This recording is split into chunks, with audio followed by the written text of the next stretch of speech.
뭐 아시다시피 인공호흡기는 시작은 중환자실에서 먼저 적용을 해서 병동을 거쳐서 집으로 가시거나 타병원 가시거나 뭐 이런 식으로 하실 수 있는 제품이고, 배터리가 들어있기 때문에 이동하시면서도 사용이 가능하세요.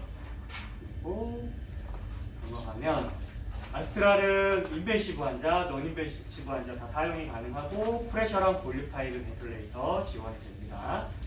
그리고 보면은 외관을 먼저 보면 여기 앞쪽에 있는 부분 서킷 연결해서 바람 압력이나 볼륨이 들어가는 부분이고요.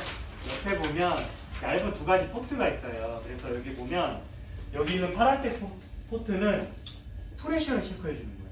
서킷이랑 환자분이랑 다 연결되어 있잖아요. 프레셔를 체크해 주는 거고요. 이 부분은 익살레이션 밸브 라인이라고요. 이쪽에 보면 이쪽에 밸브예요. 여기를 항상 열려 있는 게 아니고 닫아줬다 열어줬다 해주는 그런 역할을 하는 부분입니다. 그래서 이 두 가지가 이렇게 연결이 되어 있고요. 다음으로는 위에서 봤을 때의 모습인데요. 여기 설명드릴 거는 여기 윗부분 물결 모양에 보면 이게 전원 표시등이거든요.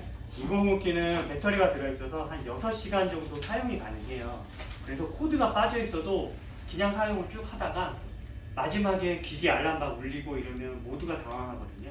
그렇기 때문에 제가 간호사분들한테 많이 말씀드리는데 전원 표시등 왔다 갔다 하시면서 불 들어와 있는지 봐주십사 이런 말씀 많이 드리고, 그리고 여기에 보면 그 알람 뮤트 버튼, 예를 들어 석션 할 때 당연히 디스커넥이 되기 때문에 알람이 울려요. 그럴 때 한 번 누르고 석션하면 1분 동안 알람이 울리지 않고, 알람이 해결되지 않으면 다시 알람이 울리게 돼요.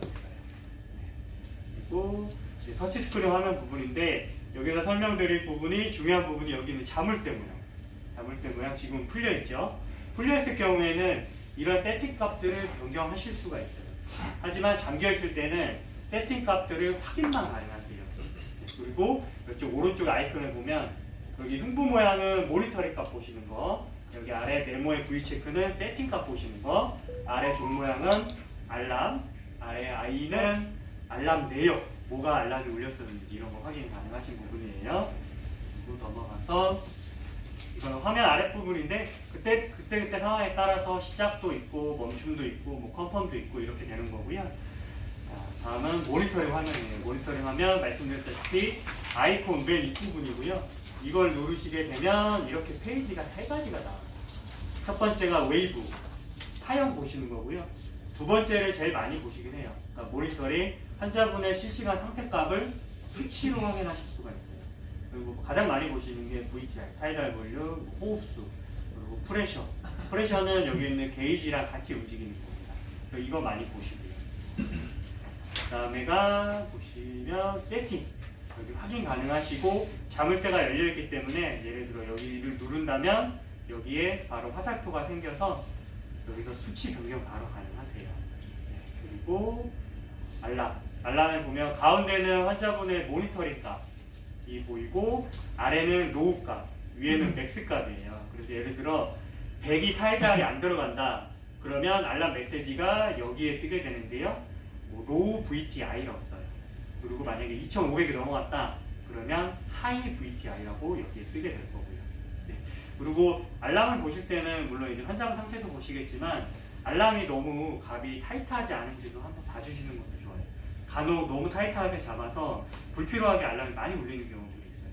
그래서 그때는 이 부분을 조정해 주시는 것도 도움이 되실 거예요. 다음에는 이제 알람 히스토리 같은 거 확인 가능하시고요. 그 다음에 여기 보면 자물쇠 아이콘이 있는데 이 자물쇠 아이콘을 푸시는 방법이 여기 보면 홀드 for 3seconds라고 있는데 제가 봤을 때 3초는 아니고 한 5초 정도 누르고 계셔야 풀려요. 5초 정도 누르고 계시면 이렇게 20분 동안 풀 건지 계속 풀 건지 나오거든요. 근데 권해드리는 거는 20분. 왜냐면 20분 동안 터치 없으면 자동으로 잠기기 때문에 다른 분들이 수치를 변경을 못하게끔 되죠. 그래서 20분 추천해드리고, 다음에는 보면 서킷 형태예요. 보면은 주로 아스트랄이 구현할 수 있는 서킷의 형태는 3가지가 있는데요. 그 중에 맨 아래 보시면 더블립, 중환자실처럼 기계가 넣어주고 다시 빼가요. 근데 이렇게 사용이 가능한데 실상 사용을 안 합니다. 그 이유가 중환자실 벤트처럼 다시 돌아오는 에어에 습기 처리를 못 해줘요. 그래서 기계 쪽으로 만약에 습기가 들어가게 되면 기기가 오작동이 좀 나더라고요. 그래서 실질적으로 사용은 가능하나 국내에서는 아예 안 쓰고요. 그렇다고 해서 가습기 없이 건식으로 쓰는 건 환자분한테 안 좋은 영향을 미치기 때문에 더블림은 실상 사용을 못한다라고 보시면 되고, 많이 쓰시는 게 액티브 서킷. 그래서 보면 굵은 거 한 줄에 얇은 거 두 가닥이 들어가고요. 패시브 서킷도 있어요. 이거는 그냥 한 줄로만 있고 인스탈레이션 포트라는 부분이 여기에 달려있어요. 근데 제가 보통 중환자실에서 전화가 오면 제가 여쭤보는 게 첫 번째로 FiO2 몇 정도 쓰세요? 근데 그거에 따라서 보통 서킷을 많이 결정을 하거든요. 예를 들어 지금 3층에 김미애님이라고 계신데 이분이 쓰시는 건 패시브예요. 그 이유가 이분은 그냥 노메어를 쓰시거든요. 한 줄이면 관리가 되게 편해요. 이거는 그냥 일반 보호자분들도 관리하기 굉장히 편하다고 얘기하시고, 만약에 O2를 4리터, 5리터까지 쓰시는 분들은 액티브를 좀 권해드려요. 왜냐면 여기에 보면 패시브는 리트 포트이기 때문에 산소가 계속 새거든요. 근데 액티브는 아까 말씀드렸다시피 열어줬다 닫아줬다 하기 때문에 산소를 조금 더 머금어요. 그래서 산소 요구량이 있는 분들은 액티브로 많이 사용을 하고, 그리고 홈벤트가 점점 간소화되면서 추세가 여기서 이렇게 올라가긴 하거든요. 근데 그래도 아직은 산소 요구량에 따라서 패시브는 조금 불안하기 때문에, 그리고 송 과장님이 웬만하면 액티브로 하자고 하셔서 웬만하면 액티브로 좀 들어오고 있습니다. 그리고 그 서킷 타입에 따라서 이렇게 포트가 나뉘어지는데 이거는 저희가 처음부터 준비를 해서 올 거예요. 그래서 이렇게 달라진다는 것만 알아주시면 되고요. 다음에 보시면 그림으로 나와 있는데 액티브 서킷 굵은 거 한 줄에 얇은 포트 두 가닥 이렇게 나와 있는 거고, 패시브는 그냥 한 줄이라는 거고요.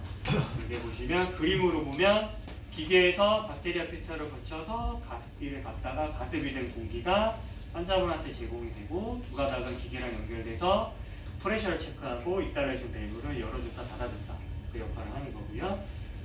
보시면 이제부터 모드에 대해 설명을 드릴 거예요. 아마 선생님들이 가장 많이 궁금해하시는 내용인데, 모드가 아스트라 같은 경우에는 서킷 타입에 따라 설정할 수 있는 모드가 차이점이 있어요. 그래서 지금 네 가지가 나오는데 이거는 패시브로 했을 때 네 가지 선택이 가능하시고, CPAP이랑 IPX는 그냥 제가 뺐어요. 그래서 ST 모드랑 PC 모드 두 가지가 있는데, 제가 보통 모드에 대해서 설명드릴 때 모드는 기본적으로 크게 보면 세 가지로 나뉜다고 말씀드려요. 자가호흡 모드, 기계호흡 모드, 그리고 두 가지가 교집합을 이루는 자가호흡으로 가되 기계가 서포트해주는 모드, 이렇게 세 가지로 나뉘는데, 보통 홈페이지에서 많이 쓰는 게 이 세 번째, 이 교집합 많이 써요. 그래서 ST 모드, PC 모드 둘 다 자가호흡으로 운영이 되고, 환자가 호흡을 덜 쉬면 기계가 보충을 해주는 건데요. 두 개의 차이점을 설명드릴게요. ST 모드 같은 경우에는 여기 보면 모든 벤트가 동일하지만 두 가지 압력을 설정해요. 숨을 내셨을 때 남아있는 압력 5, 숨이 들어갈 때 들어가는 압력 뭐 11점 몇 이렇게 있는데 옆에 호흡수 지정이 있고요. ST 모드는 여기 보면 좀 잘 안 보이긴 한데 TI 미니멈이 있고 TI 맥스가 있어요. TI는 흡기 시간이에요. 타임 인스플레이터리거든요. 그래서 보면 0.2초에서 1.5초로 되어 있잖아요. 그래서 환자분이 본인이 1초로 쉬고 싶다라고 하면 허용해줘요. 근데 만약에 본인이 1.8초로 쉰다라고 하면 기계가 1.5초에서 끊어버려요. 그리고 0.1초만 쉬려고 해도 기계가 0.2초로 끌고 와줘요. 그러니까 이 구간 안에서 환자분이 숨을 쉴 수 있게끔 해줘요. 그래서 조금 뭐 위닝 하시는 분들이 보통 이거 많이 하시거든요. 뭐 어쩔 땐 0.8초, 어쩔 땐 1초, 1.2초, 또 환자분이 편안해 하시죠. 근데 PC 모드에서는 그 그래프는 그냥 넘어갈게요. PC 모드에서는 TI가 고정이에요. 기계가 넣어줄 때도 1초, 환자분이 숨을 들여 마실 때도 1초, 이렇게 TI가 지정이 되어 있어요. 그래서 이거는 두 개는 그거 차이라고 보시면 되세요. 그래서 이제는 여기에 있는 액티브 서킷을 사용했을 때 설정할 수 있는 모드예요. 모드 추가가 볼륨 타입이 추가가 돼요. 그래서 볼륨 타입 사용 가능하시고 설명드릴게요. 그래서 보통 CV 모드, 보통 CV인데 앞에 A가 붙어서 어시스트를 잡아주는 거고요. CV 모드라고 하면 중환자 벤트에서 CMV 모드 아마 많이 들어봤어요. 기계 모드로 많이 하는데 홈벤트 특성상 A가 붙어서 어시스트 잡아주는 거고요. 보통 보면 볼륨 타입답게 호기만 압력 5에다가 숨을 들여 마실 때는 500이라는 볼륨이 들어가고 호흡수 지정, 흡기 시간 지정 이렇게 들어갑니다.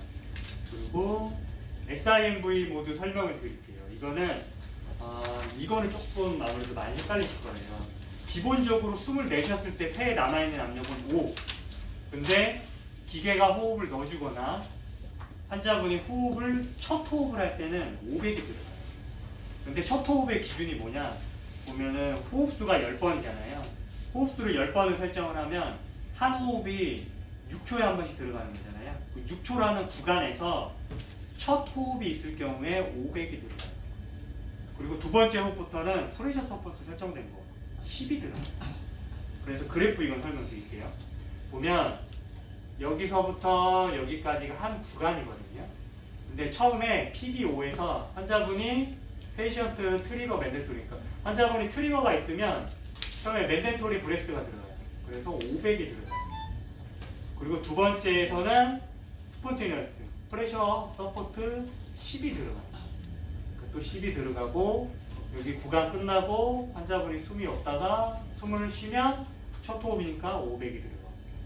두 번째 호흡에는 프레셔 서포트 10이 들어가요. 이렇게 가지고 아마 이거는 중환자 멘트도 동일한 걸로 제가 알고 있어요. 그래서 SIMV는 이렇게 된다는 거. 그리고 PC 모드는 아까 봤었던 PC 모드랑 동일하니까 넘어갈게요. 그리고 프레셔 SIMV 이거는 아까 보셨던 SIMV랑 차이가 딱 하나. 여기 보면은 아까는 500이라는 볼륨이었잖아요. 이거는 기계 호흡이 들어가거나 환자의 첫 호흡에는 무조건 프레셔 컨트롤 20이 들어간다. 그리고 두 번째 호흡부터는 설정된 PS 10이 들어가는 거고요. 차이입니다. 넘어가서 PS 모드. PS 모드를 많이 쓰세요. 중환자 멘트에서는 보통 CPAP하고 슬러시하고 PS라고 적혀 있잖아요. 그거랑 동일한 모드고요. 보면은 호기말 압력 5가 남고 PS 숨이 들어갈 때는 10이라는 게 들어가고요. 호흡수 지정 가능하시고 5% 하셔도 돼요. 5% 하시면 아까 말씀드렸다시피 스포티너스 모드랑 똑같다고 보시면 돼요. 근데 여기 PS의 특징이 뭐냐? 아래 보시면 세이프티 브릿지라고 있는데 이게 볼륨 개런티예요. 보통 얘기 많이 할 때 볼륨 개런티 많이 얘기하시거든요. 그래서 이게 뭐냐? 그냥 호흡할 때 5에다가 10을 얹혀서 호흡을 해주는데 그래도 이 환자가 타이드알이야 300은 나왔으면 좋겠는데 라고 생각이 들면 여기다가 VT를 300을 설정하는 거예요.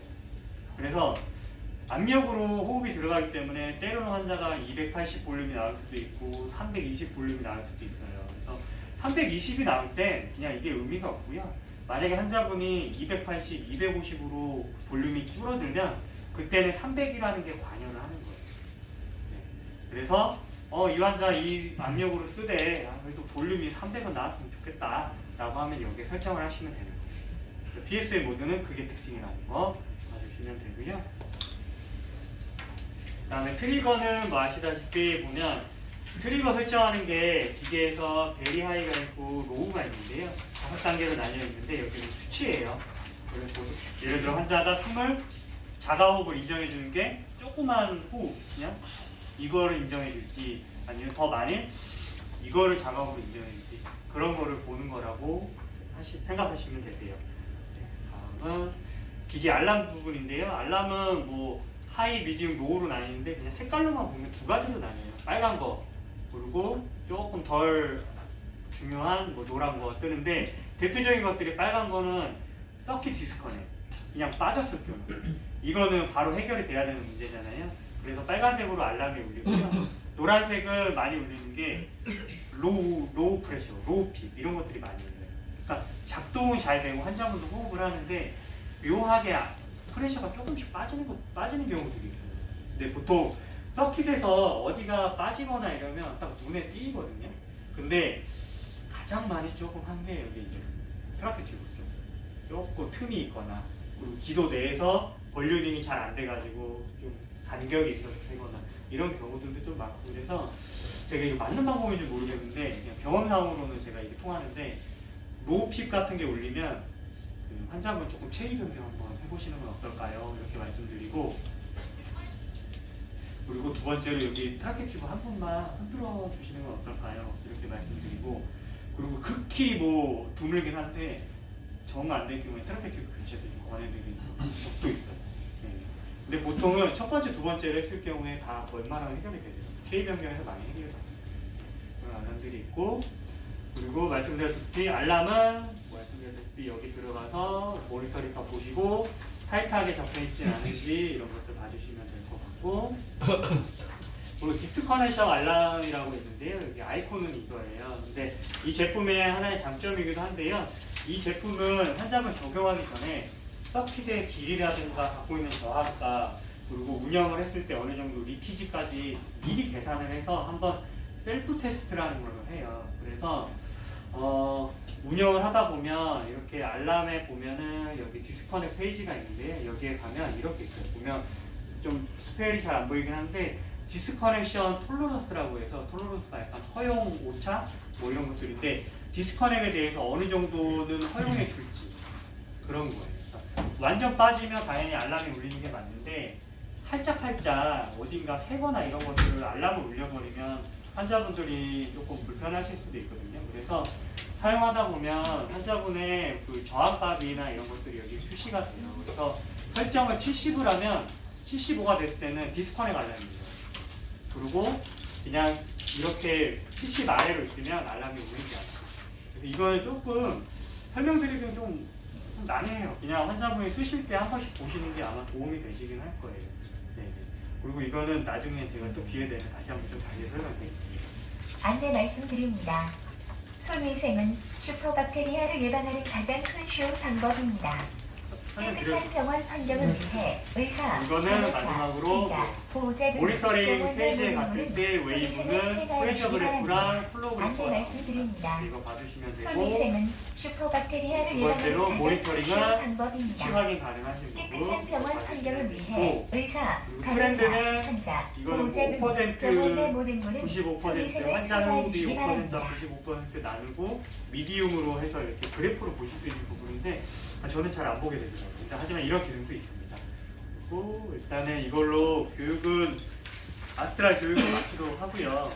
어차피 국내에서 제일 많이 사용하고 있는 모델이고 출시된 지는 오래됐지만 안정성으로 해서 아직까지도 많이 사용하고 있는 제품입니다. 이런 용어들은 그냥 쓸게요.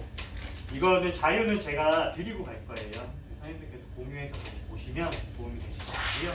모드에 대한 설명도 같이 나와 있고, 보면은 이 장비는 굉장한 장점이 여기 보면 전원 버튼이에요. 그냥 기기가 꺼져 있어도 저 버튼만 누르면 바로 시작이에요. 그리고 반대로 저 버튼 누르고 예스 한번 눌러주면 멈춰요. 근데 이거 쓰시는 분들은 아스트랄 끄기 어렵다라고 많이 말씀하셔요. 왜냐면은 뭐 터치 들어가서 언락도 해줘야 되고 뭐 이런 부분이 있어서 이 장비에 대한 장점은 저거고, 보통 세팅하실 때 이 기계 같은 경우에는 여기에 메뉴 화살표 위에 버튼이 있거든요. 그래서 화살표 사용 중에는 화살표 위에를 눌러주시면 이렇게 써요, 메뉴가. 그래서 세팅앤 알람으로 들어가셔서 세팅 값이나 이런 것들 변경하실 수가 있어요. 네. 그리고 선택하시는 버튼 이거 눌러봐주시면 되고요. 그리고 전면부 아까 말씀드렸다시피 전원 버튼, 그리고 알람 울릴 때 음소거 버튼, 그리고 위아래 버튼, 조작 버튼 이렇게 나뉘어져 있어요. 그리고 후면에 산소 포트 연결하는 부분이 있고, 그리고 마지막으로 아스트랄의 장점은 FiO2가 표시가 돼요. 산소가 유량으로 흘려줬을 때 조금 오차는 있긴 하지만 대략적으로 FiO2가 몇 정도 들어간다라고 표시가 되는데, 트리로지 제품은 그런 FiO2 표시 기능이 없어요. 대신 사실 이게 저는 제일 정확하다고 보는데 1리터에 4%씩 계산을 해서 넣어주시면, 생각을 해주시면 돼요. 예를 들어 오토플로메타에서 1리터를 흘려 넣어주시면 4%, 5리터면은 20%, 그리고 대기 중 20%랑 더해서 5리터를 줬을 경우에 FiO2 40%라고 그렇게 봐주시면 될 것 같아요. 여기서 여기 나와있네요. FiO2는 O2 플로우에다가 4를 곱해서 20을 더해줘서 FiO2로 생각해 주시면 되실 것 같습니다. 네, 트릴로지는 이 정도로 하도록 하겠습니다. 네, 그리고 끝났습니다. 혹시 궁금하신 거 있으신 분? 동영상 공유해 주시면. 네네, 이렇게 해드리고 맞습니다. 그리고 선생님들 아시겠지만 제가 이렇게 교육하고 나면 유튜브에다 제가 올려놔요. 그래서 다른 영상도 있으니까요. 아마 유튜브에서 가을 메디케어 치시면 영상이 몇 가지 있을 거예요. 그거 보시면서 참고하시는 것도 괜찮고요.